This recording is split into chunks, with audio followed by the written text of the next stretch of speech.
Dexter Season 8 episode review video. Before I get into that, though, pretty important, if you're not caught up to the point where I am, you're rewatching or watching Dexter, or you're just not entirely sure, then you definitely need to take the initiative and pay attention to the episode's title, which of course I'll mention as well as put in the description for you.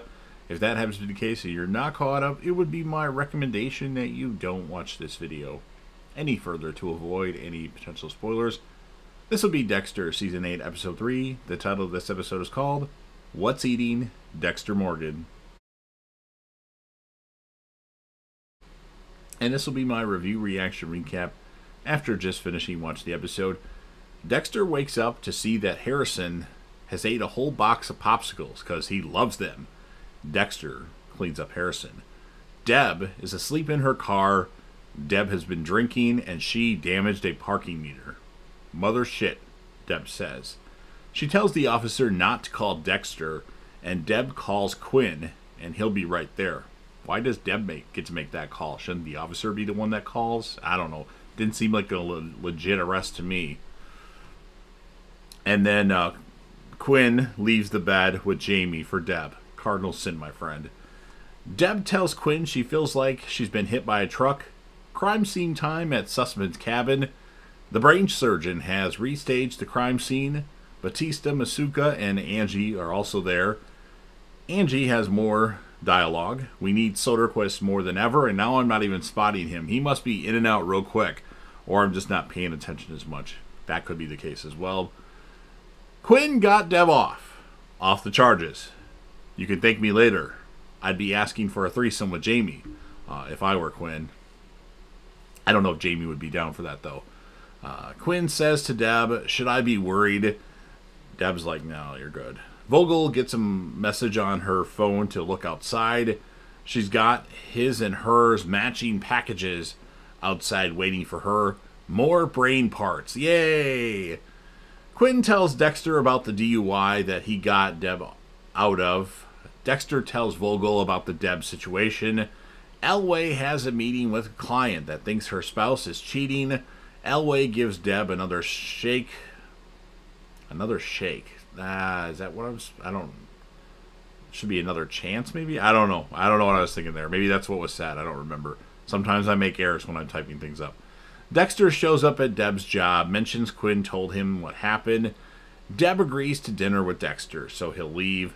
Briefing time.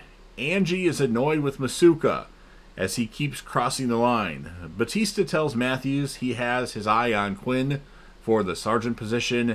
Matthews doesn't even think Quinn will pass the sergeant exam, or sergeant's exam.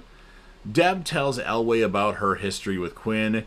She proposed, or I should say he proposed, and she said no. Dexter goes to visit one of Vogel's suspects, Ron Galuzzo, who works at a kiosk in the mall. Ron wants to take a body measurement on Dexter. Dexter gets on a machine that Ron recommends and puts Dr. Vogel's book on the display rack or whatever you call it. And Ron pretends he doesn't know who Dr. Vogel is and has never seen that book before, but you know he's in the book. Vogel tells Dexter she came up with the first rule of the code, don't get caught. She wonders why he didn't kill Deb. Because he loves her. Wait a minute. Deb loves him. He loves her. Perfect match. Vogel tells Dexter he's the perfect psychopath. Batista is helping Quinn study for the sergeant's exam. Jamie finds out Deb was the one that called Quinn at 4 a.m. Dexter and Deb do end up having and going out for dinner. Dexter shows Deb the video of the club shooting that Deb took down. I can't remember the guy's name. I'll just say the bad guy. I don't remember what his name was. Deb, at that moment, saved somebody's life, and that person had a family, and they're there at the restaurant right now currently. So she's brought a whole lot of good to the world. Dexter now is watching Ron leave.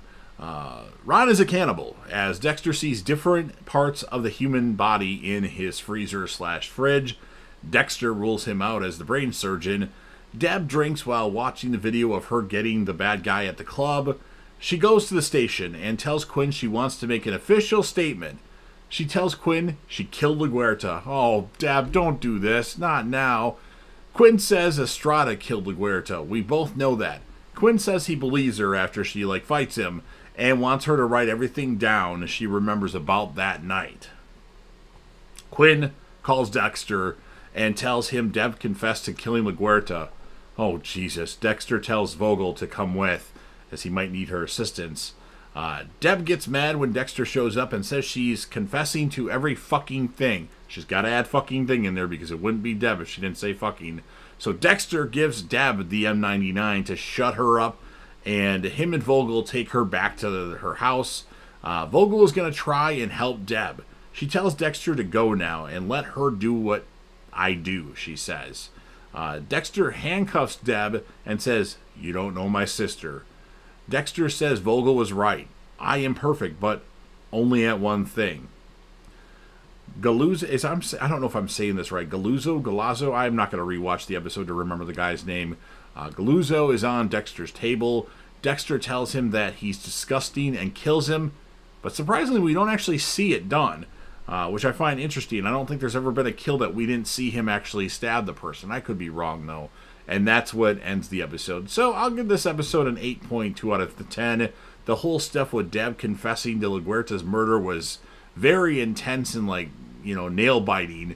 But the rest of the episode, I didn't really necessarily enjoy it, but I'll give it an 8.2 out of 10. My female character of the episode, hands down, Deb, although Vogel is pretty important as well. And Jamie has a very small honorable mention, but Deb runs away with it in this episode. And then our male character of the episode, I think I'm going to give it to Detective Joey Quinn in this one, just because he was there for Deb and he called Dexter. Very important moments for Quinn's character. Quinn, I think his best season might be season 8, where he's not a complete idiot, it seems like. So, no Soderquist, not that I remember, at least. That's very unfortunate. He's going to win the character of the episode at some point, right? Got about, this is episode 3. So I've got about 9 episodes left. So you've heard what I have to say. Now, of course, it's your turn. First of all, if you're a fan of Dexter or Dexter New Blood and want to help me out with the YouTube algorithm, smash the like button. Even 3 or 4 more likes a video is very important to get this video out there to more Dexter fans. Instead of 20 people watching the video, I could have 25 people watching the video. So make sure you smash that like button. Share the video with whomever you want. Put this video on any one of your social media platforms. Don't forget to sound off in the comment section about what your thoughts are on this episode of Dexter. What would you rate it? Who would be your male and female characters of the episode? And then last, but certainly not least, don't forget to hit that sub button, subscribe to the channel, join the team, show your name of support, and be a part of something special. And JDev will return.